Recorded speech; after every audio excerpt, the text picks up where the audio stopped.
அவரை நம்புகிறவர்களை அவர் ஒருபோதும் கைவிட மாட்டார். இந்த வருடத்தின் வாக்குத்தத்தத்தின் வசனங்களை வாசிப்போம். இதோ இதோ நான் உங்கள் பட்சத்தில் இருந்து உங்களை கண்ணோக்கி பார்ப்பேன். நீங்கள் பண்படுத்தப்பட்டு விதைக்கப்படுவீர்கள். நீங்கள் நன்றாய் பண்படுத்தப்பட்டு எதிலெல்லாம் பண்படுத்தப்படணுமோ உங்க தனிப்பட்ட வாழ்க்கையில எதிலெல்லாம் சீரமைய வேண்டுமோ தேவனுடைய ஆசீர்வாதம் உங்களுக்குள் வரக்கூடாதபடி, தங்கக்கூடாதபடி. நிறைய நேரத்தில் நல்லா உழைக்கிறோம், நல்லா சம்பாதிக்கிறோம், நல்ல கைகளில் பணம் வருகுது. ஆனால் வீட்டுக்கு கொண்டு வர்றதுக்குள்ள வட்டிக்காரனுக்கு போயிடுது, ஆஸ்பத்திரிக்கு மெடிக்கல் அலவன்ஸ்க்கு போயிடுது. பிரியமானவர்களே, மாதம் முழுவதும் உழைத்தாலும் அதிலே மகிழ்ச்சியாக இருக்க முடிவதில்லை. ஆனபடியாலே தேவன் நம்முடைய தொழிலை இன்னும் பண்படுத்தணும், நல்ல விளைச்சல் உள்ள பூமியாய் மாற்ற. நம்முடைய வீட்டின் உள்ளதான களஞ்சியத்தை பண்படுத்தணும், எந்த விதமான பொத்தலும் இராதபடி, அதை பறித்து கொண்டு செல்லாதபடி. கர்த்தருடைய நாமத்துக்கு மகிமை உண்டாவதாக. நம்முடைய வாழ்க்கையை ஆண்டவர் பண்படுத்தணும், நாம் அதை மகிழ்ந்து கலிகூறும்படியாய் அவருடைய ஆசீர்வாதங்களை, நம்முடைய சம்பாத்தியங்களை, நமக்குண்டான காரியங்களில் நாம் மகிழும்படியாய் கர்த்தர் நம்முடைய குடும்பத்தை பண்படுத்தணும். பெற்றோர் பிள்ளைகள் மகிழ்ந்திருக்கும்படியாய், கணவன் மனைவி சந்தோஷமாய் இருக்கும்படி அவர் நம்மை பண்படுத்தணும். வேதம் சொல்கிறது, அருமையான தேவனுடைய பிள்ளையே, நான் அவர்களை பண்படுத்துவேன். காரணம் என்ன? 8வது வசனம் சொல்லுது, இதோ அவர்கள் என் சமீபத்தில் வந்து விட்டார்கள். வாரத்தின் முதல் நாளை கர்த்தருக்கென்று செலவழித்து என் சமீபத்தில் அவர்கள் வந்திருக்கிறபடியால், என்னை தேடி அவர்கள் வந்திருக்கிறபடியால், என் தேவனாகிய கர்த்தர் சொல்கிறார், இதோ நான் அவர்கள் பட்சத்தில் இருந்து அவர்களை கண்ணோக்கி பார்ப்பேன். அவருடைய வாழ்க்கையிலே நன்மைகள் உண்டாகும்படிக்கு பிரியமானவர்களே, நான் அவர்களை பண்படுத்துகிறவனாய் இருப்பேன். வாசிங்க 10வது வசனம் வாசிங்க பாப்போம். நான் உங்கள் மேல் இஸ்ரவேல் வம்சமாகிய மனுஷர் யாவரையும் வர்த்திக்க பண்ணுவேன்.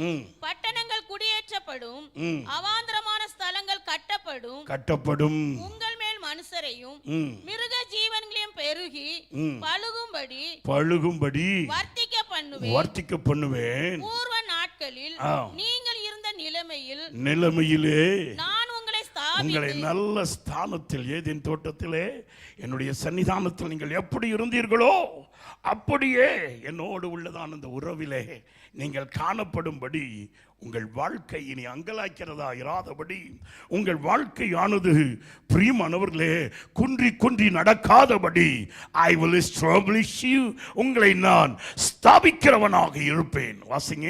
உங்கள் முந்தின சீரை பார்க்கிலும் உங்களுக்கு வேண்டியதான எல்லா நற்சீர்களையும், all the goodness, all the glory and fame, உங்களுக்கு வேண்டிய நல்ல சீரை உங்களுக்கு உண்டாக்குகிறவனாயிருப்பேன். கர்த்தருடைய நாமத்துக்கு மகிமை உண்டாவதாக. 15வது வசனம் வாசிங்க பாப்போம்.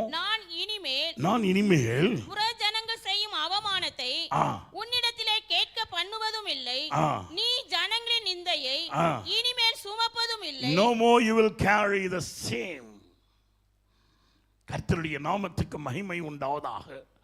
இனி நீ நிந்தையை சுமப்பதில்லை, இனி நீ அவமானத்தை சுமப்பதில்லை. கர்த்தருடைய நாமத்துக்கு மகிமை உண்டாவதாக. அவரை நோக்கி பார்த்த முகங்கள் பிரகாசம் அடைந்தது, அவைகள் என்ன செய்யவில்லை? வெட்கப்படவில்லை. உன்னை நிந்தைக்குள் நான் விட மாட்டேன். என் வேதம் சொல்லுகிறது, நான் அவர்கள் பட்சத்தில் இருந்து கண்ணோக்குகிறபடியால் இனி அவர்கள் புறஜாதிகள் மத்தியிலே, அந்நியர்கள் மத்தியிலே, தேவனை அறியாதவர்கள் மத்தியிலே அவமானத்தை அவர்களிடத்தில் கேட்க முடியாது. மாத்திரமல்ல, நிந்தையும் உன்மேல் இருக்காது. நீ இனிமேல் வாசிங்க பாப்போம். இனிமேல் உன் ஜாதிகளை சாக கொடுப்பதும் இல்லை என்று, நீ இனிமேல் உன் ஜனங்களை சாக கொடுப்பதில்லை என்று கர்த்தராகிய ஆண்டவரே உரைக்கிறார். God himself is telling, நீ அவரை அறிந்து கொள்ளும்படியாய், மேலே நாம் வாசிக்கும் போது 11வது வசனம் கடைசி பகுதியில், பிரியமானவர்களே, நான் இதையெல்லாம் செய்கிறதுனாலே, நான் உன்னை நற்சீராய் வைத்துக் கொள்ளுகிறதுனாலே நான் கர்த்தர் என்பதை நீ அறிந்து கொள்வாய். 15வது வசனம் கடைசியில் சொல்லுது பாருங்க, கர்த்தராகிய ஆண்டவர் இதை உரைக்கிறார். நான் தான் இதை சொல்லுகிறேன், நீ என்னை அறிந்து கொள்வாய். கர்த்தருடைய நாமத்துக்கு மகிமை உண்டாவதாக. இன்றையோடு பிரியமானவர்கள், இந்த கடைசி இந்த வருஷத்தின் வாக்குத்தத்தத்தை பிரியமானவர்கள் இந்த மாதம் முழுவதும் தியானித்தோம். ஆனபடியாலே ஸ்தோத்திரம், கர்த்தருடைய நாமத்துக்கு மகிமை உண்டாவதாக. இன்னைக்கு பிரியமானவர்களை கொஞ்சம் பார்ப்போம். 26வது வசனம் வாசிங்க பார்ப்போம். உங்களுக்கு நவமான இருதயத்தை நான் உங்களுக்கு கொடுப்பேன். எதுக்கு? 27வது வசனம் வாசிங்க பார்ப்போம். உங்கள் உள்ளத்திலே என் ஆவியை வைத்து உங்களை என் கட்டளைகளில் நடக்கவும் என் நியாயங்களை கைக்கொள்ளவும் அவைகளின்படி செய்யவும் பண்ணுவேன். நானே என் கட்டளைக்கு உங்களை கொண்டு வருவேன். என் நியாயத்துல நீங்க நடக்கணும். அல்லேலூயா, அல்லேலூயா. நல்லா தான் இருக்கிறோம். 2 பேர் புறம் பேசுகிறார்கள், அவர்களோடு இணைந்து விடுகிறோம். நம்மளை அறியாமலே வாயிலிருந்து என்னெல்லாமோ வந்துடுது. நல்லா தான் இருக்கிறோம். பிரியமானவர்களே, 2 பேர் ஆக்ரோஷமாய் பேசுகிறார்கள். சிநேகிதன் பேசுகிறதான வார்த்தையை தட்ட முடியல. ஏன்னா சிநேகிதன் நமக்கு வேணும் இல்லையா? அவன் பேசுறதுனால நம்முடைய இருதயமும் கல் நெஞ்சமா மாறி விடுகிறது. ஆனபடியால் ஆண்டவர் சொல்லுகிறார், நான் அவன் இருதயத்தை மாத்திடுவேன். whatever they speak it will go up. அது உனக்கு புரியாது. கர்த்தருடைய நாமத்துக்கு மகிமை உண்டாவதாக. உங்கள் உறவுகளிலே நான் பந்தப்படுத்த மாட்டேன், ஆனால் நீ சேதம் அடையாதபடி நான் உன் பட்சத்தில் இருக்கிறபடியால், நீ சேதம் அடையாதபடி உனக்கு எதிரிட்டு உன்னை ஆவியை கெடுக்கும்படியாய் உன் சத்துரு தந்திரமாய் உன்னை வலையிலே விழப்பண்ண வேண்டும் என்று வரும் பொழுது என் ஆண்டவர் சொல்லுகிறார், நான் உன் பட்சத்தில் இருப்பேன். உனக்கு அனுகூலம் பண்ண வேண்டும் என்று வருகிறவர்கள் நடுவிலும் நான் உன் பட்சத்தில் தான் இருப்பேன். கர்த்தருடைய நாமத்துக்கு மகிமை உண்டாவதாக. மனிதர்கள் நடுவிலும் நான் உன் பட்சத்தில் தான் இருப்பேன். என் வேதம் சொல்லுகிறது, அருமையான தேவனுடைய பிள்ளையே, நான் உனக்கு ஒரு இருதயத்தை கொடுப்பேன். அந்த இருதயம் எப்படிப்பட்டது என்றால், என்னை நீ அறிந்து கொள்ளணும். நான் சொல்லுகிறதான வார்த்தைக்கு நீ கீழ்ப்படிய வேண்டாம். காரணம், நான் உன்னை விட்டு விலகிறது எனக்கு மனசு இல்லை. உன் வாழ்க்கையிலே தேவ கோபம் ஊற்றப்படுவதற்கும், பொல்லாப்பு நடப்பதற்கும், நஷ்டத்துக்குள் நீ சேதம் அடைவதற்கும், பிரியமானவர்களை தீங்கின் வலையிலே நீ விழுந்து போகாதபடிக்கு நான் உன் பட்சத்தில் இருந்து உன்னை கண்ணோக்குவேன். நீ பழுகி பெருகும்படி, நீ நற்சீர் பொருந்தினவனா இருக்கும்படி நான் உனக்கு நவமான இருதயத்தை தந்து ஒரு ஆவியை உனக்குள்ளே கொடுப்பேன். அல்லேலூயா. A new spirit. நீ சோர்ந்து போகாதபடிக்கு, பின்னடைந்து போகாதபடிக்கு, தடிக்கு விழாதபடிக்கு உனக்குள்ளே a reviving spirit, உயிர்ப்பிக்கும் ஆவி, உன்னை உற்சாகப்படுத்தும் ஆவி, கர்த்தரை அறிந்து கொள்ளுகிற ஆவி, கர்த்தரை பின்பற்றுகிறதான ஆவி, பொல்லாத ஆவி அல்ல, பின்மாற்றத்தின் ஆவி அல்ல, எரிச்சலின் ஆவி அல்ல, வைராக்கியத்தின் ஆவி அல்ல. தேவன் தம்முடைய உன்னதமான ஆவியினால் உன்னை நிரப்புவார். அதுதான் இந்த வருடத்தின் வாக்குத்தத்தம். வாக்கு கொடுத்தவர் வாக்கு மாற மாட்டார். என் வேதம் சொல்லுதே, நீ அவரை அறிந்து கொள்வாய். கர்த்தருடைய நாமத்துக்கு மகிமை உண்டாவதாக. ஸ்தோத்திரம். இதை போல பேரல் வசனம், இதை போன்று இன்னொரு வசனத்தை நாம் வாசிக்க இருக்கிறோம். வாசிங்க பார்ப்போம். சகரியாவின் புஸ்தகம் 9ஆம் அதிகாரம். கர்த்தருடைய நாமத்துக்கு மகிமை உண்டாவதாக. ஸ்தோத்திரம். 16வது வசனம். சகரியாவின் புஸ்தகம் 9ஆம் அதிகாரம் 16வது வசனம். சேனைகளின் கர்த்தர், சகரியாவின் புஸ்தகம் 9ஆம் அதிகாரம் 16வது வசனம்.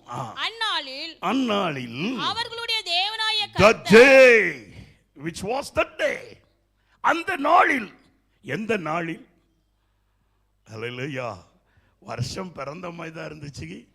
கடகடா சிறுவர் பண்டிகை வந்துச்சு, தேசிய ஜெப நாள் வந்துச்சு.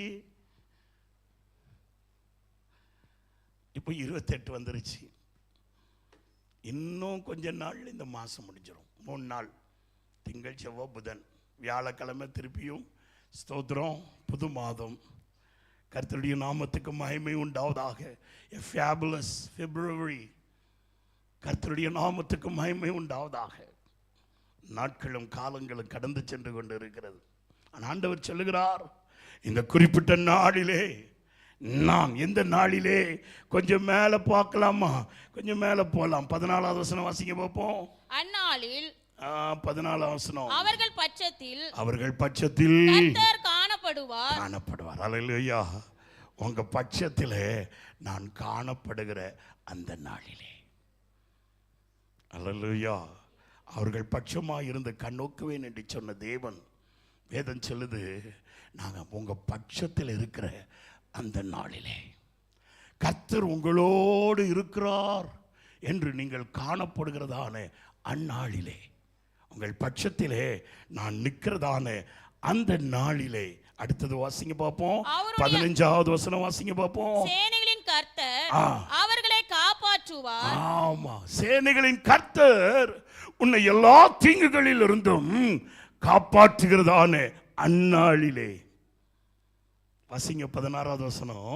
அந்நாளில் அவர்களுடைய தேவனாய கர்த்தர் தம்முடைய ஜனமாகிய மந்தையை அவர்களை ரட்சிப்பார். அவர்களை எல்லா தீங்குகளில் இருந்தும் பொல்லாப்பில் இருந்தும் ரட்சிப்பார். அவர்கள் அவருடைய தேசத்தில் ஏற்றப்பட்ட கொடிகளின் கிரீடத்தில் பதிந்திருப்பார்கள். அவர்கள் அவருடைய தேசத்தில் ஏற்றப்பட்டதான கொடிகளில் கிரீடமாக பதிந்திருப்பார்கள். அல்லேலூயா. கர்த்தருடைய நாமத்துக்கு மகிமை உண்டாவதாக. எத்தனை பேர் நம்ம தேசத்தின் கொடியை பார்த்திருக்கிறீங்க?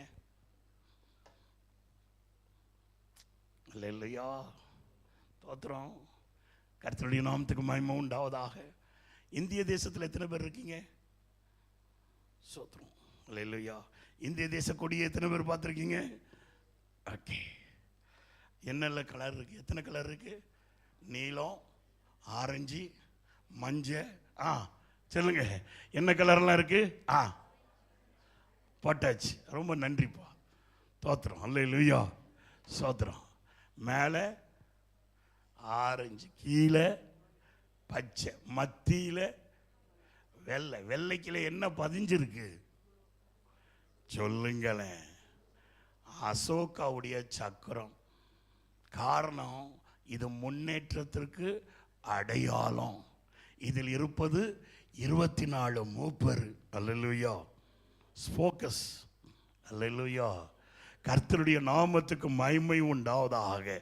சபையில் உள்ள தேவ பிள்ளைகள் பிரியமானவர்களை ஒன்று சேரும் பொழுது, மூப்பர்கள் ஒன்று சேரும் போது, பிரியமானவர்களே, தேசம் முன்னேறுகிறதா இருக்கும். அல்லேலூயா. என்ன கொடி போயிட்டு கற்பால் வந்தாச்சு. சோத்திரம். அல்லேலூயா. என் வேதம் சொல்லுது, உங்க முகங்கள் அந்த கொடியில கிரீடமா என்ன செய்திருக்குமா? பதிந்திருக்கும். அல்லேலூயா. காரணம், கர்த்தர் உங்கள் பட்சத்தில் இருக்கிறதை அவர்கள் கண்டுகொள்வார்கள். கர்த்தர் உங்களை ரட்சிப்பதையும் உங்களுக்காய் காரியங்களை நடத்துவதையும் அவர்கள் கண்டுகொள்வார்கள்.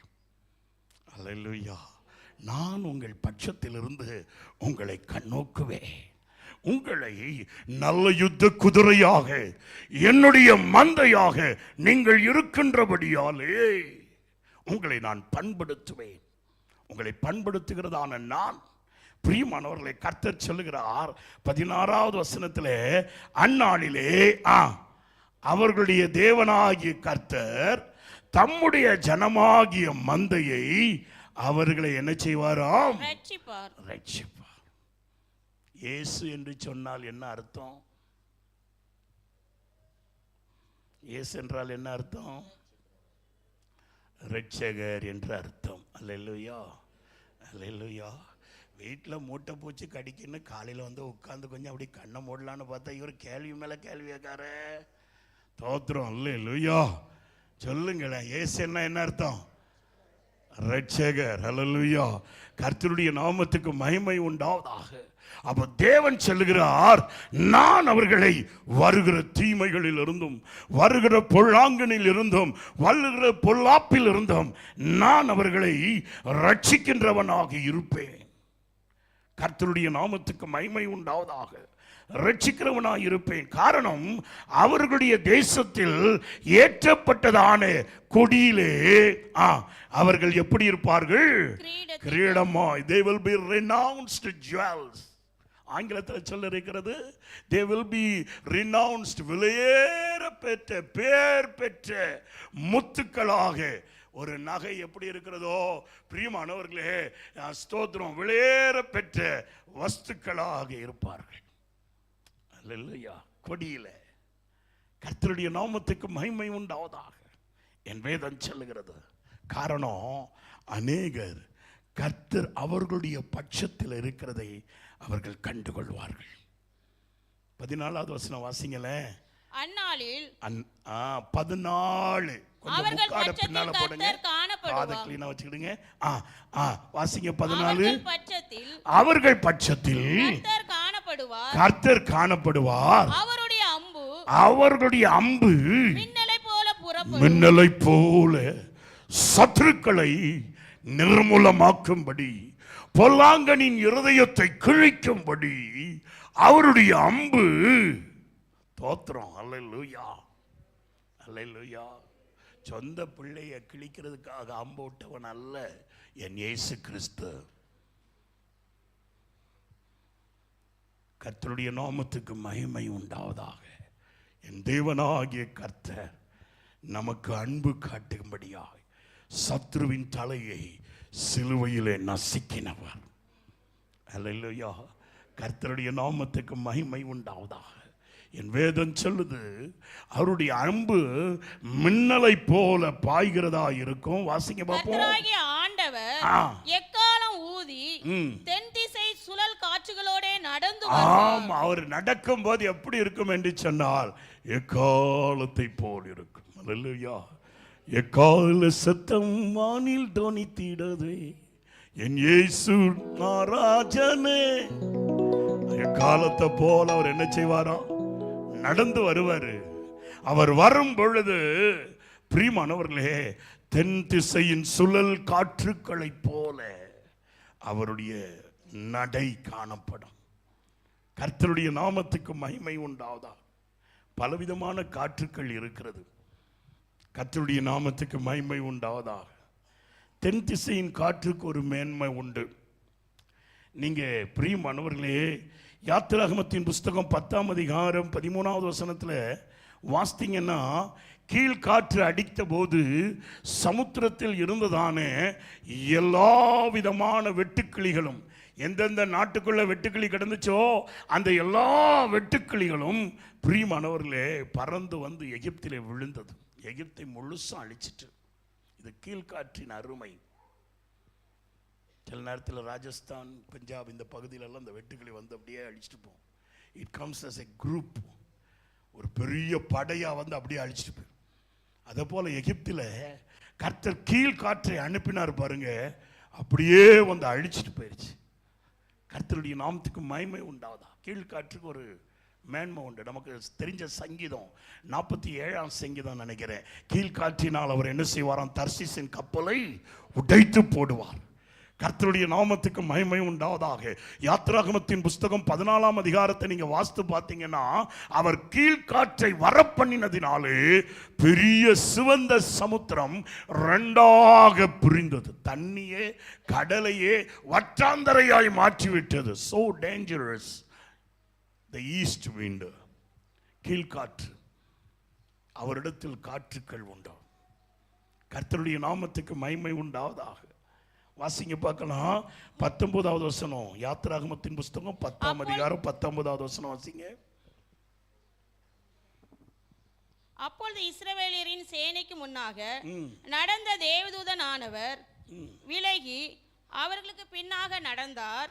யாத்திராகமத்தின் புஸ்தகம் 10ஆம் அப்பொழுது அதிகாரம். கர்த்தர் மகா பலத்த மேல் காற்றை மற்றவங்க வீசும்படி வாசிக்கிறதுக்காக செய்தார். கொஞ்சம் விட்டு கொடுத்து வாசித்தீங்கன்னா கொஞ்சம் நல்லா இருக்கும். ஓகே, அப்ப நம்ம நல்லா வாசிக்கலாம், கேக்கையும் நல்லா இருக்கும். வாசிப்போம். அப்பொழுது கர்த்தர் மகா பலத்த மேல் காற்றை வீசும்படி செய்தார்.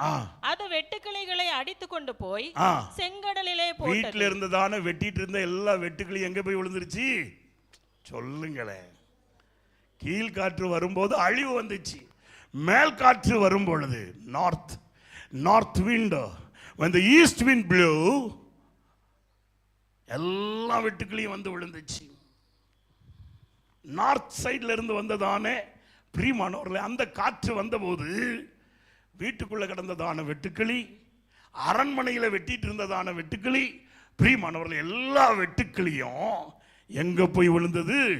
சிவந்த சமுத்திரத்தில் விழுந்தது. அல்லேலூயா, அல்லேலூயா. அவர் கட்டளையிட சொல்லுங்க பார்ப்போம், காற்றும் கடலும் என்ன செய்யுமாம்? அடங்கும். அல்லேலூயா. நம்மட்ட ஒரு தேவன் இருக்கிறார். அவர் சொல்லும் பொழுது காற்றும், சொல்லுங்களேன் வலது கையை உயர்த்தி. ஆமா, என்கிட்ட ஒரு தேவன் இருக்கிறார் தெரியுமா? பக்கத்தில் உள்ளவங்களை பார்த்து சொல்லுங்க பார்ப்போம். ஆமா, என்கிட்ட ஒரு தேவன் இருக்கிறார். அவர் கட்டளையிட்டால் போதும், காற்றும் கடலும் 4 திசை காற்றையும் தம்முடைய பண்டக சாலையிலே வைத்திருக்கிறார். அவர் நடக்கும் போது அந்த காற்றை பார்க்கலாம். கர்த்தருடைய நாமத்துக்கு மகிமை உண்டாவதாக. ஸ்தோத்திரம். கீழே வாசிங்களேன், அடுத்தது வாசிக்கலாமா? இதெல்லாம் பார்த்துட்டோம், கீழ் காற்றை பார்த்துட்டோம், அப்புறம் மேல் காற்றை பார்த்துட்டோம், அப்புறம் வாடை காற்று. வடக்கே இருந்து வருகிறது என்னது? வாடை காற்று, நார்தர்ன் விண்ட். நீதிமொழிகளின் புஸ்தகம் 25ஆம் அதிகாரம் 23வது வசனத்துல வாசித்தீங்கன்னா, வாடை காற்று வரும் பொழுது மழை பெய்யும். அல்லேலூயா. வாசிங்களே, வடகாற்று மழையையும். ஆமா, அல்லேலூயா. பாஸ்டர் ஜியோகிராஃபி எடுக்காருன்னு சொல்லி பார்க்காதீங்க, பூகோளம் எடுத்துக்கொண்டு இருக்கிறார் என்று கேட்காதீர்கள். வேதத்தில் இருக்கிறதை சொல்லுறேன். அல்லேலூயா. கர்த்தருடைய நாமத்துக்கு மகிமை உண்டாவதாக.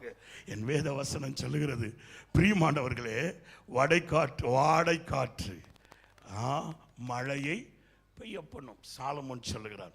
கர்த்தருடைய நாமத்துக்கு மகிமை உண்டாவதாக. ஸ்தோத்திரம். ஆனா இங்க வேதம் சொல்லுது, வாசிங்க, சகரியாவின் புஸ்தகம் 9ஆம் அதிகாரம் 14வது வசனம் வாசிங்க பாப்போம். அவர் பட்சத்தில் அவர்கள் பட்சத்தில் கர்த்தர் காணப்படுவார். அவரிடத்தில் உள்ளதான அம்புகள் மின்னலை போல புறப்படும். கர்த்தராகிய ஆண்டவர் எக்காலம் ஊதி தென் திசையின் சுழல் காற்றை போல அவர் நடந்து வருவார். வடகாற்றை போல அல்ல, கீழ்காற்றை போல அல்ல, மேற்கத்தில் இருந்து உதிக்கிற காற்றை போல அல்ல, தென் திசையில் உள்ளதான காற்றை போல் அவர் கடந்து வருவார். கர்த்தருடைய நாமத்துக்கு மகிமை உண்டாவதாக. தென் திசையின் காற்று என்ன செய்யும்? சங்கீதம் 78:26 இருந்து வாசிக்கலாமா?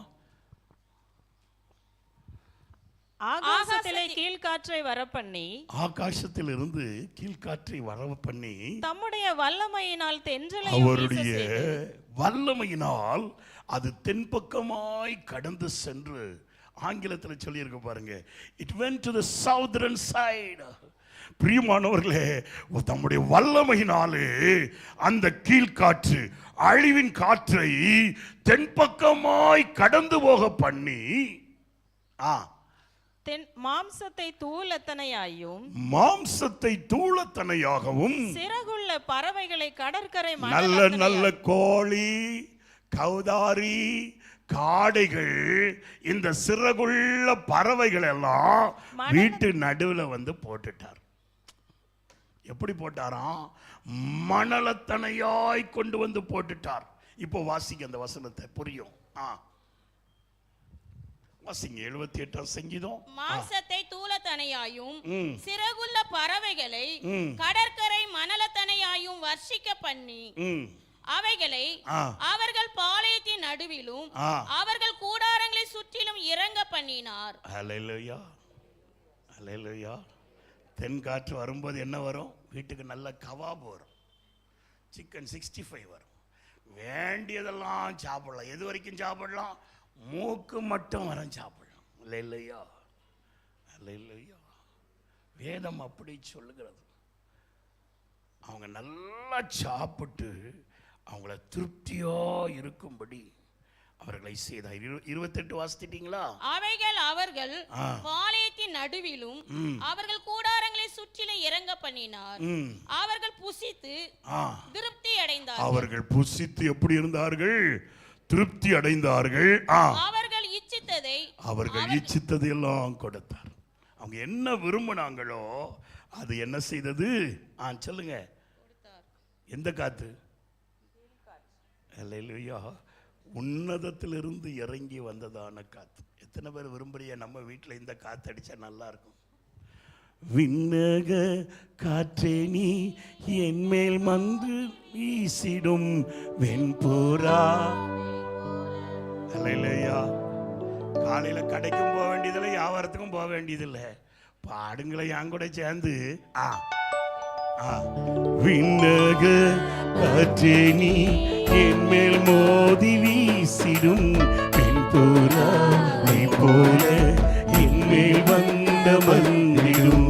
விண்ணக காற்றே நீ என் மேல் நோக்கி வீசிடும் வெண்புறா.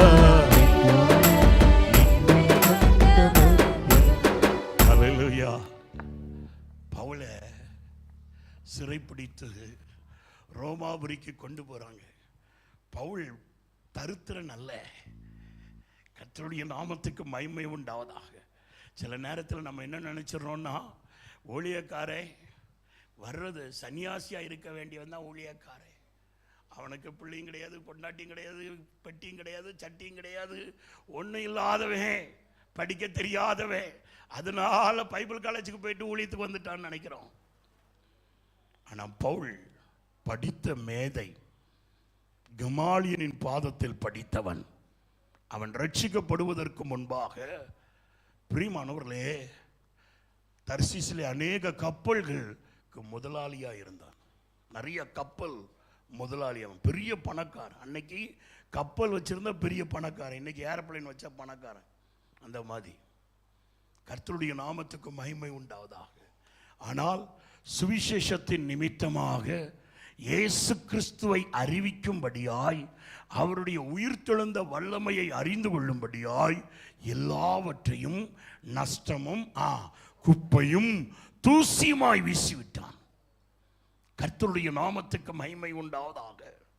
யூதர்கள் செய்த சதிகளினாலே பிரியமானவர்களே, இப்பொழுது பவுல் கைதியாகி எருசலேமில் அவன் கைது செய்யப்பட்டு ரோமாபுரிக்கு கொண்டு போகப்படுகிறான். ரோமாபுரிக்கு போகும்போது அவன் சொல்லுகிறான், அவனுக்கு கடல்ல எப்படி டிராவல் பண்ணணும்னு தெரியும். அல்லேலூயா. சில நேரத்தில் நமக்கும் அப்படி தானே பிரியமானவர்களை, பஸ்ஸுக்காரன் நல்லா கிளீனாக ஓட்டிட்டு போவானா, நம்ம சொல்ல என்ன இந்த பஸ்ஸுக்காரன் இப்படி ஓட்டுறான், கிளவே மாதிரி ஓட்டுறான்னு என்ன. ஆமாம், திருப்பு திருப்பு திருப்பு. வண்டிக்குள்ள உட்காந்துட்டு நம்ம சொல்ல மாட்டோம், இப்படி திருப்பு, இப்படி திருப்பு, பிரேக் அடி, வாரடாடி, இதெல்லாமோ நம்ம கையில கொடுத்தா பிரியமானவர்களே தெரியும். அல்வா கிண்டுறதை போல கிண்டுவோம் ஸ்டேரிங்க. ஓகே. ஆனா பேசும்போது பெது பேச்செல்லாம் பேசும். அமைதலா இருந்தான் பவுல். அவர்களை பார்த்து சொல்றான், this is not the due time to take the ship. பைலட்டை பார்த்து, படகோட்டிக்கிற மாலுமியை பார்த்து சொல்கிறார், இது சரியான நேரம் அல்ல நம்முடைய படகை எடுப்பதற்கு. கைதி, உனக்கு என்ன தெரியும்? நீ கைதி, உனக்கு பைபிளை தெரியும், அதனால தான் பிடிச்சு வச்சிருக்கிறோம். நீ இப்போ கொலை செய்யப்பட, நீ தூக்கில உன்னை போட போறாங்க. You are a criminal and you are going to stand before the judgment. உனக்கு என்ன தெரியும்? ஆனால் கேட்காம போனாங்க. நடந்த காரியம் என்ன தெரியுமா? நீங்க அப்போஸ்தலரின் புஸ்தகத்தில் 27ஆம் அதிகாரத்தில் வாசித்து பார்த்தால் அங்கே வேதம் சொல்லுகிறது, பிரியமானவர்களே, கொடூரமான காற்று. இன்னைக்கு வருகிறதான சுனாமிக்கு பேர் வச்ச மாதிரி கடல்ல வர்றதான சில காற்றுகளுக்கும் சுழல் காற்றுகளுக்கும், பிரியமானவர்களே, கடல்ல வர்ற கொந்தளிப்புக்கும் பேர் வச்ச மாதிரி அன்னைக்கே வச்சிருக்கிறாங்க கிரேக்கர்கள். ஒரு பெரிய காற்று வந்தது. அந்த காற்றுகள் நிமித்தமாக சமுத்திரத்திலே ஒரு பெரிய கொந்தளிப்பு. படகு போக முடியல, படகு உடைஞ்சு போச்சு. அது மாத்திரமல்ல, பிரியமானவர்களே, இவர்கள் தண்டுகள் எல்லாம் படகை முன்னேற்றுகிறதான அந்த எல்லா தளவாடங்களை தூக்கி தூர போட்டாங்க. எங்கு பார்த்தாலும் இருட்டு இருக்கிறது. சூரியனையும் பார்க்க முடியவில்லை, சந்திரனையும் பார்க்க முடியவில்லை, நட்சத்திரங்களும் பார்க்க முடியவில்லை. எங்கு பார்த்தாலும் கார்மேகங்களும் இருளும் சூழ்ந்ததாய் இருக்கிறது. கர்த்தருடைய நாமத்துக்கு மகிமை உண்டாவதாக. இந்த சூழ்நிலையிலே நாங்கள் பிழைப்போமோ இல்லையோ, இனி பிழைக்க மாட்டோம் என்கிற நம்பிக்கையும் அவர்களை விட்டு அற்றுப்போனதாயிருந்தது. அல்லேலூயா, அல்லேலூயா. சில நேரத்தில் நம்முடைய வாழ்க்கையில செய்யக்கூடாத காரியங்களை செய்தது நிமித்தம், செய்ய வேண்டிய காரியத்தை செய்யாமல் போனது நிமித்தம், சூழ்நிலைகள் சந்தர்ப்பத்தின் நிமித்தம், சுற்றிலும் இருக்கிறதான சத்துருக்களின் சூழ்ச்சிகளின் நிமித்தம், சில நேரத்தில் நம்முடைய வாழ்க்கையிலும் நடத்துகிற நட்சத்திரமும் இருப்பதில்லை, பிரகாசிக்கிறதான சூரியனும் இருப்பதில்லை, அமைதல் தருகிறதான சந்திரனும் நம்முடைய கண்களுக்கு தென்படுவதும் இல்லை. கலங்கி விடுகிறோம், இனி பிழைக்க மாட்டோம் என்கிறதான வேதனை நமக்குள் வருகிறது. அப்பொழுதுதான் கர்த்தர் தம்முடைய ஸ்தோத்திரம் தென்றல் காற்றை அனுப்புகிறார். வாசிக்கலாமா? அப்போஸ்தலர் 27:13 வாசிங்க பார்ப்போம். செந்தல் மெதுவாய் அடித்தபடியால், தென்றல் எங்கள் வாழ்க்கையிலே மெதுவாய் அடித்தபடியால். வாசிங்க. தாங்கள் கோரினது கைகூடி, 27:13 ஸ்கிரீன்ல போடுங்க. தென்றல் மெதுவாய் அடித்தபடியால், தென்றல் மெதுவாய் அடித்தபடியால், தாங்கள் கோரினது, தாங்கள் கேட்டுக்கொண்டது கைகூடி வந்ததென்று கைகூடி வந்தது என்று எண்ணினார்கள். அல்லேலூயா, அல்லேலூயா. சில நேரத்தில் ஆண்டவர் தென்றலை அனுப்புவார், நம்மை அமைதிப்படுத்தும்படியாய், நம்மளை சமாதானப்படுத்தும்படியாய், நமக்கு நம்பிக்கை கொடுக்கும்படியாய், நம்மை பிழைக்க வைக்கும்படியாய் அவர் தம்முடைய தென்றல் காற்றை அனுப்புகிறவராயிருப்பார். கர்த்தருடைய நாமத்துக்கு மகிமை உண்டாவதாக. இப்படி சொல்லிட்டே போலாம். லூக்கா எழுதின சுவிசேஷத்தில் இயேசு சொல்லுகிறார் பாருங்க, 12ஆம் அதிகாரம் 55வது வசனத்தில், தென் திசையிலிருந்து காற்றுக்கள் வரும் பொழுது உஷ்ணம் உங்களுக்கு உண்டாகும். வாசிங்க. தென்றல் அடிக்கும் போது காணும்போது உஷ்ணம் உண்டாகும் என்று சொல்லுகிறீர்களே, அந்தபடிக்கும் தென்றல் அடிக்கும் போது நமக்குள்ள உற்சாகம் உண்டாகும். ஆண்டவர் நம் பக்கத்தில் வந்துட்டா எத்தனை சோர்வு இருந்தாலும், எத்தனை கலக்கம் இருந்தாலும், எத்தனை வேதனை இருந்தாலும் நம்முடைய ஆவியில் ஒரு பலன் உண்டாகும். அல்லேலூயா. இயேசு என்னோடு இருப்பதை நினைச்சிட்டா என் உள்ளம் துள்ளுதம்மா. ஆமாங்க, ஆமா. அவர் வரும் பொழுது தென் திசையின் காற்று சுழல் போல கடந்து வரும். 2 சாமுவேலின் புஸ்தகம் 2ஆம் அதிகாரம் 1வது வசனத்தில் வாசிக்கும் போது, எலியாவை ஆவிக்குள் பலப்படுத்தினது மாத்திரமல்ல, அந்த சுழல் காற்று அப்படியே வானத்துக்கு கொண்டு போயிருச்சு. 11வது வசனத்தில் வாசிக்கிறோம், இந்த தென்றல் காற்று நம்முடைய வாழ்க்கையில வீசும்போது, சபையில வீசும்போது, நேசராகிய இயேசு பிரியமானவர்களே அதில் இருக்கிறதான நல் வாசனைகளை முகந்து பார்க்கிறவராய் இருக்கிறார். தென்றல் வீசும்போது பரத்திலிருந்து நமக்கு வேண்டிய ஆகாரம் கிடைக்கிறதா இருக்கும். தென்றல் வீசும் பொழுது நம்பிக்கை நமக்குள் உண்டாகிறதா இருக்கும். தென்றல் வீசும்போது ஆவிக்குரிய அனல் நமக்கு உண்டாகும். தென்றல் காற்று நமக்குள் வீசும்போது நம்முடைய ஆவி அனல் பெற்று பரலோகத்துக்கு நேராய் நம்மை கொண்டு செல்லும். அல்லேலூயா, அல்லேலூயா. கர்த்தருடைய நாமத்துக்கு மகிமை உண்டாவதாக. வேதம் சொல்லுகிறது, நான் அவர்கள் பட்சத்திலே காணப்படும் பொழுது, பிரியமானவர்களே, அவர்கள் நடுவிலே நான் கடந்து வருகிறவனாய் இருக்கும் பொழுது தென் திசையின் சுழல் காற்று நடக்கிறதை போல இருக்கும். கர்த்தருடைய நாமத்துக்கு மகிமை உண்டாவதாக. அப்படி அவர் கடந்து வரும் பொழுது தம்முடைய ஜனங்களை அவர் ரட்சிப்பார். அவ்விதமாய் கடந்து வந்து நம்முடைய ஜனங்களை அவர் ரட்சிப்பார். வேதம் சொல்லுது பாருங்க 16வது வசனத்தில், பிரியமானவர்களே, அந்நாளிலே அவர்களுடைய தேவனாகிய கர்த்தர் தம்முடைய ஜனமாகிய மந்தையை ரட்சிப்பார். எந்த மந்தையை ரட்சிப்பார்?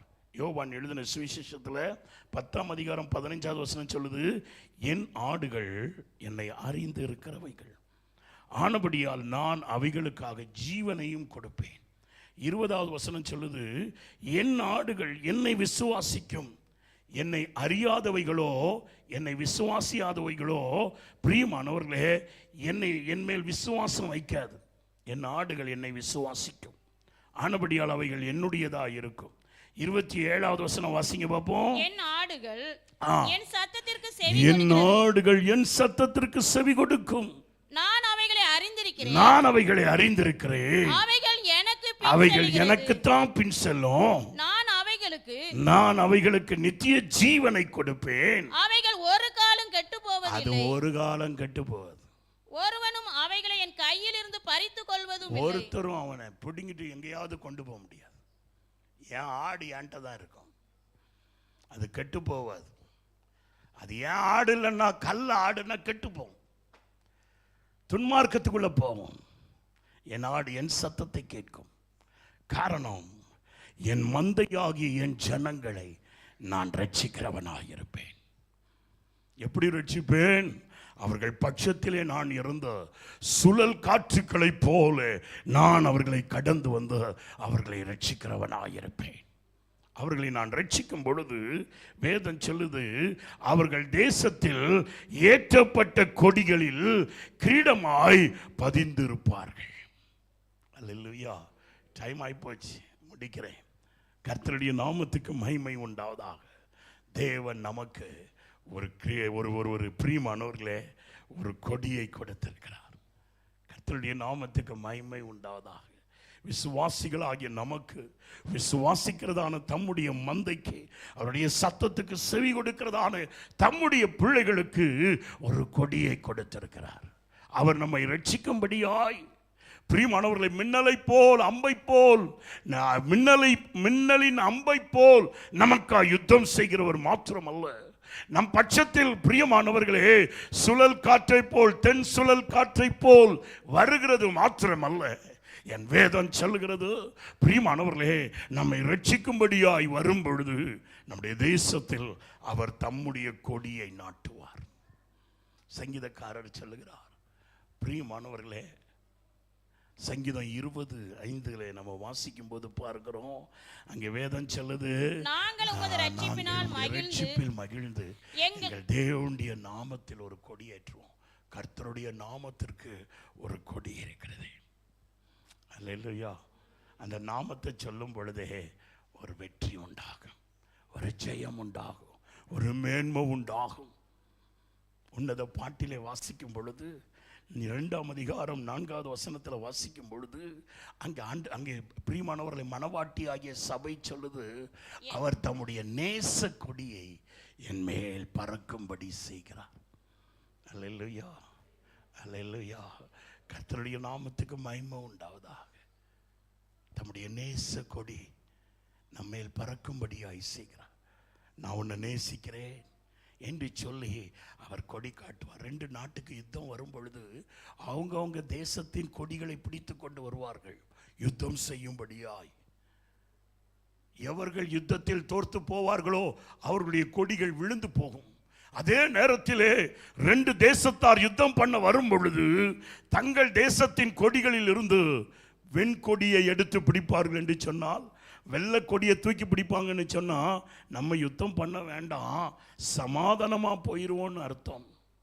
சத்ரு நமக்கு விரோதமாய் கடந்து வரும் பொழுது, பிரியமானவர்களே, பொல்லாப்பு செய்யும்படியாய் சத்ரு நமக்காய் கடந்து வரும் பொழுது கர்த்தர் நமக்கு ஜெயக்கொடியை பிடிப்பார். அல்லேலூயா, அல்லேலூயா. பிதாவின் பிரியமானவர்களே, கோபம் நம்மேல் இறங்கி வரும் பொழுது இயேசு கிறிஸ்து தம்முடைய நேச கொடியை நம்மேல் வீச பண்ணுகிறவராயிருப்பார். நாம் பயப்பட தேவையில்லை. அவருடைய அன்பின் கொடி நமக்கு உண்டு. அதான் உன்னத பாட்டில மணவாட்டி சொல்லுகிறார், எங்கேயோ கிடக்க வேண்டிய என்ன அவருடைய நேச கொடியினாலே தன்னுடையவனா என்னை இழுத்து கொண்டார். இங்க நம்ம வாசிக்கும் பொழுதும் பிரியமானவர்களே, 17வது வசனம் சொல்லுது, சகரியா 9:17, அவருடைய காருண்யம் எத்தனை பெரியதா இருக்கிறது. Great is his favor. அவருடைய காருண்யம், அந்த காருண்யத்தினாலே தம்முடைய நேச கொடியை நம்மேல் பறக்க செய்திருக்கிறார். சோர்ந்து போகாதீங்க. God loves you. அல்லேலூயா. பக்கத்தில் இருக்கிறவங்களை சிரிச்சிட்டு சொல்லுங்க பார்ப்போம், don't be discouraged. God still loves you. அல்லேலூயா. புரியலையா பாஸ்டர்? புரிஞ்சுதான்? கர்த்தருடைய நாமத்துக்கு மகிமை உண்டாவதாக. எந்த சூழ்நிலை இருந்தாலும் அவர் தம்முடைய நேச கொடியை நம்மேல் பறக்கும்படியாய் செய்வார். அன்பின் கொடியை அவர் நம்மேல் அன்பாய் இருப்பார். கர்த்தருடைய நாமத்துக்கு மகிமை உண்டாவதாக. வேதம் சொல்லுது, பிரியமானவர்களே, இஸ்ரவேல் ஜனங்கள் எகிப்திலிருந்து கடந்து வரும் பொழுது அமலேக்கியர்கள் அவர்களுக்கு பின்னால் வந்தாங்க. யாத்திராகமம் 17ஆம் அதிகாரத்தில் நீங்கள் வாசித்தீங்கன்னா பார்க்கலாம். பின்னால் வந்து அதில் சோர்ந்து இருக்கிறவங்க, பலவீனத்தில் இருக்கிறவங்க, இவங்களை வந்து பிசாசு, இந்த அமலேக்கியன் வந்து தாக்கி, பிரியமானவர்களே, அவர்களை முறியடித்து கொன்று போட்டான். ஆண்டவர் சொல்கிறாரு, உபாகமத்தின் புஸ்தகம் 25:17 நீங்கள் வாசிக்கும் போது அங்கே ஆண்டவர் விவரித்து சொல்கிறார். வாசிங்க பார்ப்போம். நீ எகிப்திலிருந்து புறப்பட்டு வருகிற வழியிலே அமலேக்கு தேவனுக்கு பயப்படாமல், அமலேக்கியன் தேவனுக்கு பயப்படாமல் உனக்கு எதிராக வந்து உனக்கு எதிர்த்து நின்று வந்தான். He never feared me. உன்னோடு இருக்கிறவன் நான் என்பதை அவர்கள் பார்க்கவில்லை. உன்னை அபிஷேகித்து எகிப்திலிருந்து மீட்டவன் நான் என்பதை அவர்கள் பார்க்கவில்லை. உன்னை வேர்வரித்து கொண்டு வந்தவன் நான் என்பதை பார்க்கவில்லை. எரிகோவில் இருக்கிறவர்கள், இஸ்ரவேல் ஜனங்கள் இதோ கடந்து வருகிறார்கள் என்று சொன்னபொழுது அவர்களுடைய இருதயங்கள் மெழுகை போல உருகிற்றாம். கர்த்தருடைய நாமத்துக்கு மகிமை உண்டாவதாக. ஆனா இங்க வேதம் சொல்லுது, அமலேக்கியர்கள் உனக்கு எதிராய் வந்தார்கள். நீங்கள் எகிப்திலிருந்து பலத்த கையினாலும் ஓங்கிய புயத்தினாலும் நான் ரட்சித்து வந்தபோது அவர்கள் தேவனுக்கு பயப்படாமல், எனக்கு பயப்படாமல் அவர்கள் உங்களுக்கு எதிர்த்து வந்தார்கள். வாசிங்க அடுத்தது 3வது. நீ இளைத்து விடாய்த்திருக்கையில் உன்னிடத்தில் சோர்வு இருந்தது, உன்னிடத்தில் பலவீனம் இருந்தது. கர்த்தருடைய நாமத்துக்கு மகிமை உண்டாவதாக.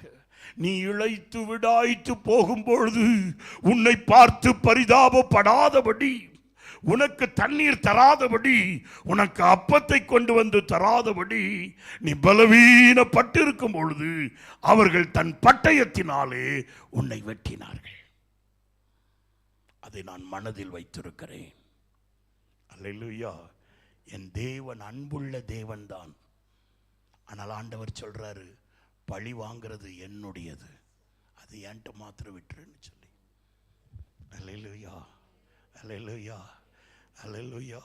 அநேக நேரத்தில் நம்ம சில காரியத்தில் செய்ய முடியலையே, பேச முடியலையே, நடப்பிக்க முடியலையே என்று ஏங்கும் போது பிரியமானவர்களே, கவலைப்படாதீங்க. ஆண்டவர் சில காரியங்க உன் வாழ்க்கையில் நடந்திருக்கிறத அவர் மனதில் வைத்து கொண்டு தான் இருக்கிறார். கர்த்தருடைய நாமத்துக்கு மகிமை உண்டாவதாக. என் வேதம் சொல்லுகிறது, நான் அவைகளை என்ன செய்திருக்கிறேன், மனதில் வச்சேன். அதுக்காக இஸ்ரவேல் தேசத்துக்கு வந்த உடனே ஒருத்தனை ராஜாவை அவர் தூக்கினார். கழுதையை தேடி போன போயில அவன் செய்ய மாட்டேன் உடனே அவனுடைய சிங்காசனத்தை கவுத்து விட்டார். தேவ சித்தத்தை செய்யாதவன் எவனும் சிங்காசனத்திலே இருக்க முடியாது. கர்த்தருடைய நாமத்துக்கு மகிமை உண்டாவதாக. அப்பந்தான் ஆண்டவர் மோசையோட சொல்றாரு, என் கை எப்பொழுது அமலேக்கியர்களுக்கு விரோதமாய் இருக்கும்.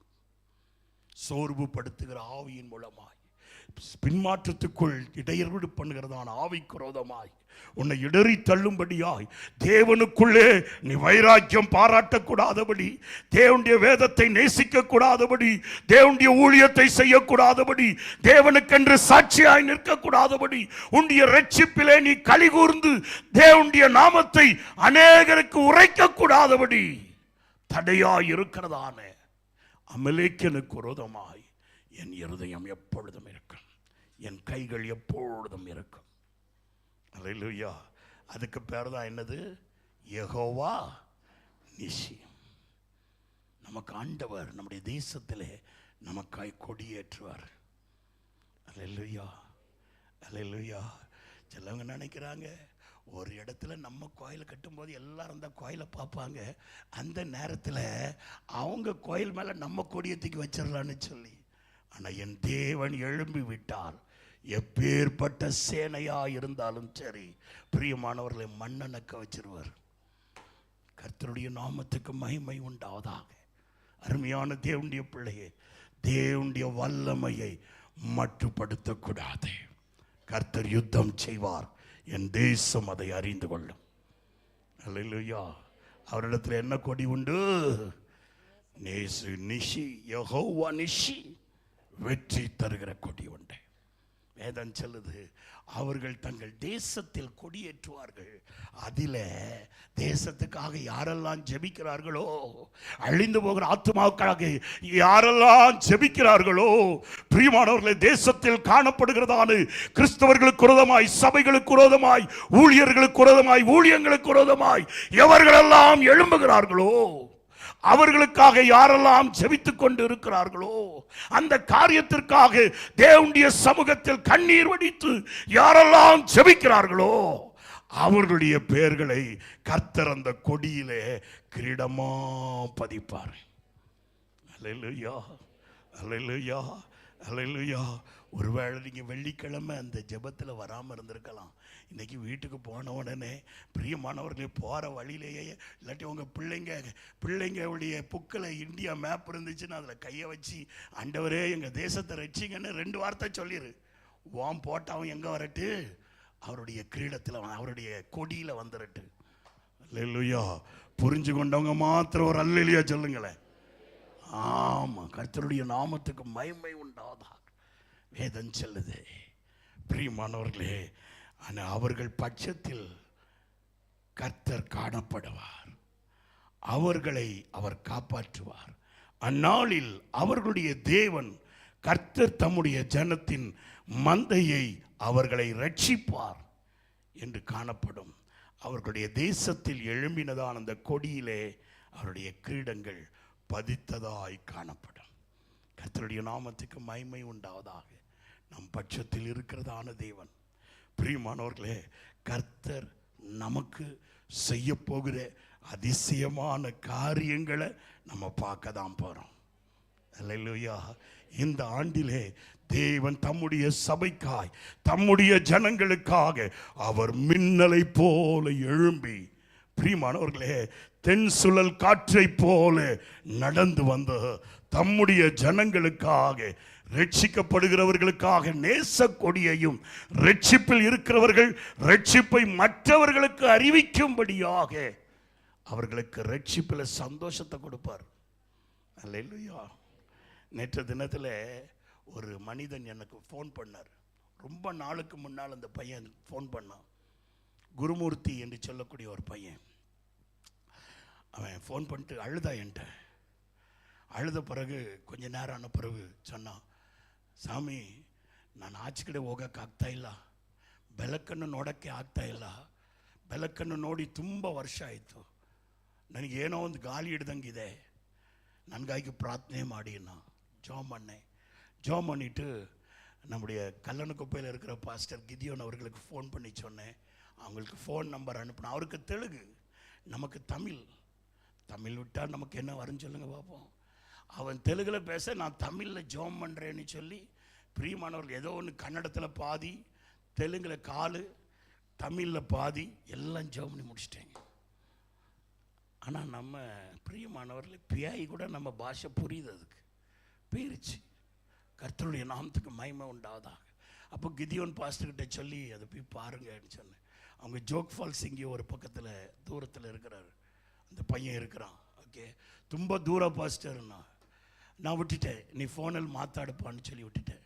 ஆனால் அந்த ஊழியக்காரர் பாரத்தோடு அந்த கிராமத்துக்கு சென்று அந்த குடிசையில் இருந்து தான் அந்த மனிதனுக்காக ஜெபிக்க ஆரம்பித்தார். ஜெபம் பண்ணோடனே பிசாசு ஆட ஆரம்பிச்சிச்சு. கர்த்தருடைய நாமம் எனக்கு வீடியோ அனுப்பியிருந்தான். பிசாசு ஆட ஆரம்பிச்சுட்டு ஜெபம் பண்ணிட்டு வீட்டுக்கு வந்துட்டார். நேற்று அந்த தம்பி திருப்பி எனக்கு ஃபோன் பண்ணான், ಪಾಸ್ಟರ್ ಇವಾಗ ಚೆನ್ನಾಗಿದ್ದೀನಿ ಫಾದರ್, ನನಗೆ ಪ್ರಾರ್ಥನೆ ಮಾಡಿದ್ದಕ್ಕೆ ತುಂಬ ಥ್ಯಾಂಕ್ಸ್. நாம் போல நம்முடைய சத்தம் வல்லமை உள்ளது. அல்லேலூயா. காரணம் நமக்குள்ளே தேவன் இருக்கிறார். இதை நீங்கள் ஒவ்வொருவரும் செய்ய போறீங்க இந்த வருஷம். அதுக்கு தான் ஆண்டவர் சொல்றாரு, நான் உங்க பட்சத்தில் இருந்து அநேகருக்குள்ள ரட்சிப்பை வைக்கும்படியாய் உங்களை நான் பண்படுத்துவேன். I will make you as a great instrument of myself so that you may be a blessing to many. நான் என்னுடைய கருவியாய் உங்களை நான் மாற்றுவேன். அப்படி உங்களை என்னுடைய கருவியாய் மாற்றும் பொழுது நீங்கள் அநேகருக்குள் கிறிஸ்துவின் ரட்சிப்பை அறிவிப்பீர்கள். அல்லேலூயா. ஒன்றும் கவலைப்படாதுப்பா, நல்லா இருப்பேன்னு சொன்னாலே போதும், அவங்க நல்லா ஆயிடுவாங்க. அல்லேலூயா. நம்ம 10வது கூட மலைக்கு கூட ஸ்கூலுக்கு ஒதுங்கி இருக்க மாட்டோம். ஆனால் படிக்கிற பிள்ளைங்க எங்களுக்காக ஜெபம் பண்ணுங்க அங்கிள் நீ சொல்லும் பொழுது, நான் ஜெபம் பண்ணுறேம்மா சர்ச்சுக்கு வாமா நீ சொல்லி நீங்கள் ஸ்தோத்திரம் பண்ணிட்டாலே போதும், அந்த பிள்ளைங்க பாஸ் ஆயிடுவாங்க. அவங்க வந்து சொல்லுவாங்க, அங்கிள் நாங்கள் பாஸ் ஆனோன்னு. உடனே சொல்லுவாங்க, நீங்கள் சொல்லுவீங்க, வாழ்க்கையில் இதெல்லாமா பாஸு, நம்ம பாஸ் ஆக வேண்டியது என்னன்னா கர்த்தராகிய இயேசு கிறிஸ்துவை நீ ஏற்றுக்கொண்டால் நரகத்திலிருந்து பாஸ் ஆகி பரலோகத்துக்கு வந்துடலாமா அப்படி நீங்கள் சொல்லுவீங்க. அல்லேலூயா, அல்லேலூயா. உங்களுக்கு கன்னட தெரிலன்னாலும் பரவாயில்ல, தெலுங்கு தெரிலன்னாலும் பரவாயில்ல, ஆண்டவர் உங்களை தம்முடைய ஜெயக்கொடியாய் பயன்படுத்துவார். இந்த ஆண்டு அதை செய்வார். ஏங்க, பாவியான ஒரு ஸ்திரீ சொல்றதுக்கே அருவருப்பு. ஆனா யோவான் எழுதின சுவிசேஷம் 4ஆம் அதிகாரம் சொல்லுது, பிரியமானவர்களே 19வது வசனம் சொல்லுது, ஒரு ஊரையே கூட்டிட்டு வந்துட்டானா. அல்லேலூயா, அல்லேலூயா. ஒரு ஊரையே கூட்டிட்டு வந்துட்டான். 39வது வசனம் சொல்லுது, பிரியமானவர்களே அவள் நிமித்தமாய் சிலர் விசுவாசித்தார்கள். நம்ம சொல்லியும் சிலர் விசுவாசிப்பார்கள். பக்கத்தில் உள்ளவங்க கையை பிடிச்சிட்டு சிரிச்சிட்டு சொல்லுங்க பார்ப்போம், நம்ம சுவிசேஷம் சொன்னாலும் சிலர் ஏசப்பாவை விசுவாசிப்பாங்க, அவங்க வாழ்க்கை காப்பாற்றப்படும். அல்லேலூயா. கர்த்தருடைய நாமத்துக்கு மகிமை உண்டாவதாக. அருமையான தேவனுடைய பிள்ளையே, என் ஆண்டவர் வாக்கு கொடுத்திருக்கிறார், நான் அவர்கள் பட்சத்தில் இருப்பேன், அவர்களை கண்ணோக்குவேன். ஒரு பிசாசு பிடித்த மனுஷன், வஸ்திரம் போடாத மனுஷன் தேவனை அறிந்து கொண்ட போது, ஸ்தோத்திரம், நமக்கு அறிவு எட்டுனதான நாள்ல இருந்து நம்ம மானத்தெல்லாம் காப்பாற்றி, பிரியமானவர்களே படித்தவனாவது அரணிக்கிறோம், ஒரு முண்டாமணின்னு தான் போடுறான். சில நேரத்தில் இந்த படித்தவங்களெல்லாம் பார்க்கும்போது பாவம், இந்த பிள்ளைகளுக்கு சம்பளம் ஒழுங்காக கொடுக்க மாட்டேங்காங்க போல, அவன் முண்டாமணினையும் அரணிக்கரையும் போட்டுட்டு அலையிறானே. ஆனால் நம்ம அப்படி இல்லையே, 18 மூலமாக அவங்க சேலை இவ்வளோ லாசருவை சுற்றுறது போல சுற்றிட்டு இருக்கோம். அவ்வளோ மதிப்பும் மரியாதையுமா வாழ்கிறோம் நம்ம. இந்த லேகியோன் பிசாசு பிடிச்சவன் வஸ்திரமே போடாதவனாக இருந்தான். ஆனால் அந்த பய 10 ஊரை கர்த்தருடைய பாதத்தில் கொண்டு வந்து விட்டான். நீங்கள் லூக்கா எழுதின சுவிசேஷம் 5ஆம் அதிகாரத்தில் வாசித்து பார்த்தீர்கள் என்று சொன்னால், அவன் போய் எங்கும் தெக்கப்போலியா எங்கும் போய் இயேசு தனக்கு செய்ததான அந்த அதிசயமான காரியத்தை அறிவித்தான். அந்த ஒரு வசனத்தை வாசித்துறீங்களா? கடைசி வசனம். வசனம் சொல்லணுமோ? புக்கை மூடிவிட்டேன், இனி எப்படி திறப்பேன்? மார்க் எழுதின சுவிசேஷம் 5ஆம் அதிகாரம், சோத்திரம் 20வது வசனம் வாசிங்க பார்ப்போம். 5:20. அதென்றால்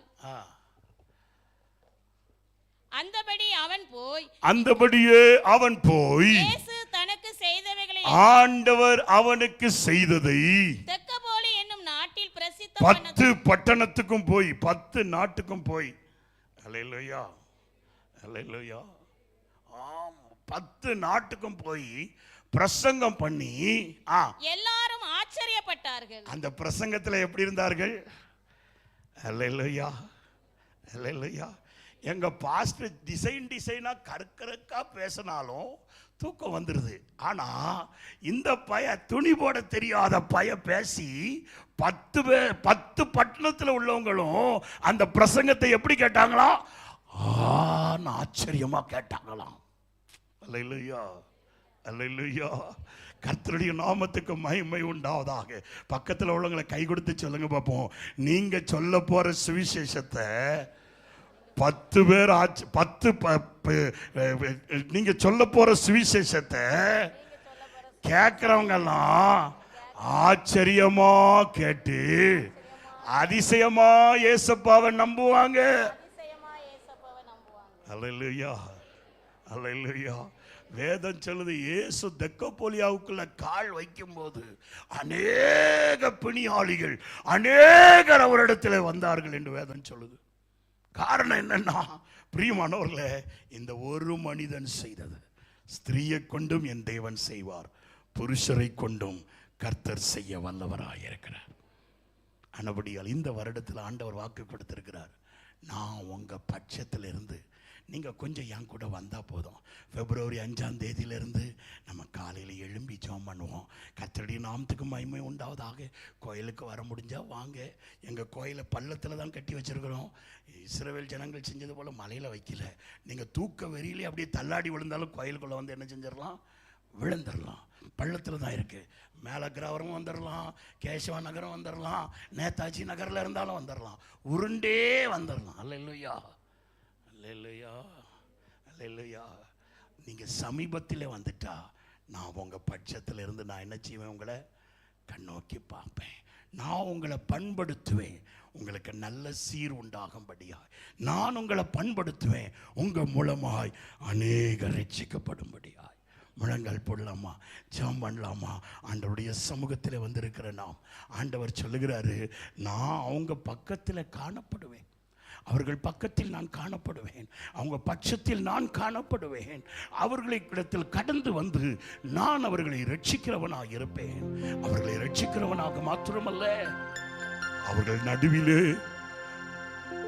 மின்னலை போல அம்புகளை கடந்து வர பண்ணி அவருடைய சத்துருக்களை முறியடித்து அவர்கள் மத்தியிலே நன்மைகள் உண்டாகும்படிக்கு, நம்பிக்கை பெருகும்படிக்கு, அவருடைய வாழ்க்கையில் இருக்கிறதானே எல்லா தீங்குகளும் பறக்கடிக்கப்படும்படியாக தென் திசையின் காற்றாக, சுழல் காற்றாக அவர்களிடத்திலே நடந்து வருவேன்.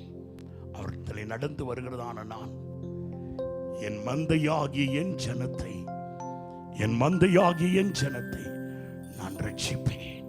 அவர்கள் தேசத்தில் அவர்களுடைய கொடி பறந்திருக்கணும்.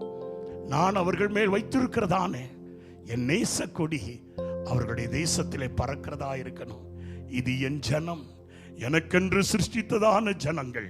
இவர்கள் என்னை துதிய இன்னும் பாடணும், இன்னும் என்னை பின்பற்றுகிறவர்களா இருக்கணும் என்றவருடைய நேச கொடி பறக்கும்.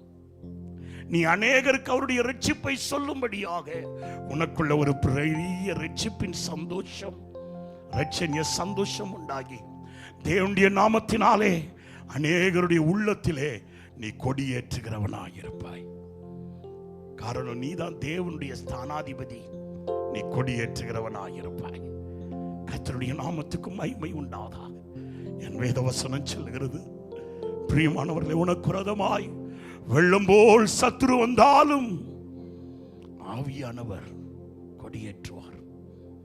சமுத்திரத்தை போல ஜனங்கள் கர்த்தரை அறிந்து கொள்ளும்படியாய், பிரியமானவர்களே, சூரியன் உதிக்கும் திசையில் தொடங்கி அது அஸ்தமிக்கும் திசை வரைக்கும் எல்லா ஜனங்களும் கர்த்தரை அறிந்து கொள்வார்கள். சத்ரு உனக்கு விரோதமாய் வெள்ளம் போல் கடந்து வந்தாலும் யெகோவா நிஷியாகிய தேவன் உனக்காக ஜெயக்கொடியை ஏற்றுவார்.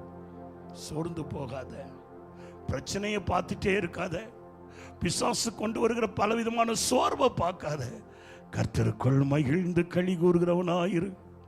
ஆண்டவருக்கு நேர கைகளை உயர்த்தி என்னோடு சேர்ந்து சொல்லுவியா?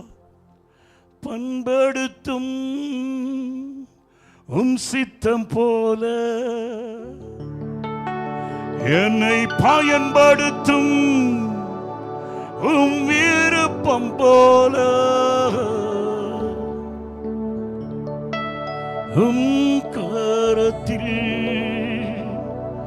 நான் புல்லாங்குழல் ஒவ்வொரு நாளும் இசைந்திருப்பேன்.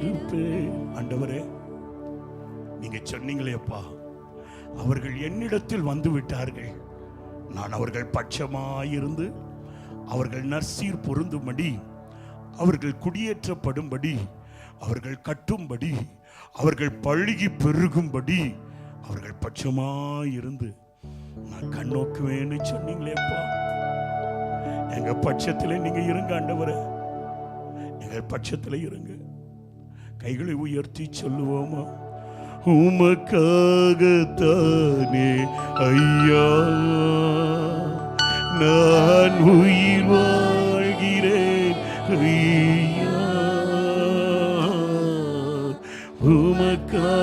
உமக்காகத்தானே ஐயா நான் உயிர் வாழ்கிறேன் ஐயா. இந்த உடலும் உள்ளமெல்லாம் அன்பர் உமக்காகத்தானே ஐயா. இந்த உடலும் உள்ளமெல்லாம் அன்பர் உமக்காகத்தானே. எனது பேச்செல்லாம் உமக்காக, எனது செயலெல்லாம் உமக்காக. சொல்லுங்க சொல்லுங்க சொல்லுங்க. பேச்செல்லாம் உமக்காக, எனது செயலெல்லாம் உமக்காக. எழுந்தாலும் நடந்தாலும் உமக்காக, நான் எழுந்தாலும் நடந்தாலும் உமக்காக, அமர்ந்தாலும் படுத்தாலும் உமக்காக, நான் அமர்ந்தாலும் படுத்தாலும். எல்லாரும் சேர்ந்து சொல்லுங்களேன். எனது பேச்செல்லாம் உமக்காக, எனது செயலெல்லாம் உமக்காக. எனது நான் யார்கிட்ட பேசினாலும் உம்முடைய சுவிசேஷத்தையும் உம்முடைய அன்பையும் உம்முடைய அற்புதத்தையும் சொல்லும்படியாக எனக்கு கிருபையாக ஐயா. எது செய்தாலும் பக்தி விருத்திக்கு எதுவானதையே நான் செய்யணும். தேவராஜ்யத்திற்கென்று நான் செயல்படணும். என்னை பலப்படுத்துங்க ஆண்டவரே. எங்க நடந்தாலும் உம்முடைய ராஜ்யத்துக்கு நான் மகிமையாயிருந்தாலும் படுத்தாலும் உமக்காக, நான் அமர்ந்தாலும் படுத்தாலும் உமக்காக, உமக்காக தானே ஐயா நான் உயிர் வாழ்கிறேன் ஐயா. உமக்காக தானே ஐயா நான் உயிர் வாழ்கிறேன் ஐயா. இந்த உடலும் உள்ளமெல்லாம் அன்பர் உமக்காக தானே ஐயா. உமக்கு தானே இந்த உடலும் உள்ளமெல்லாம் அன்பர் உமக்காக தானே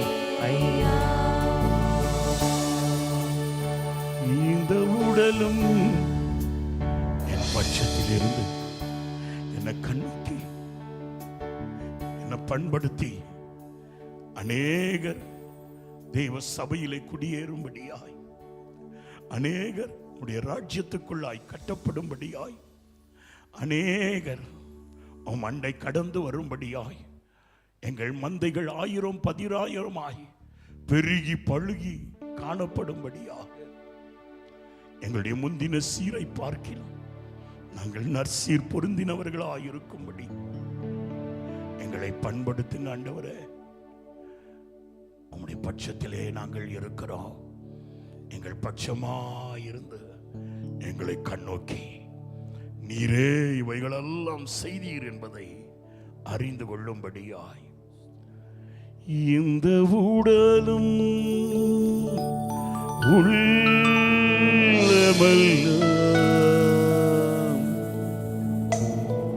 அன்பர் உமக்காக தானே ஐயா.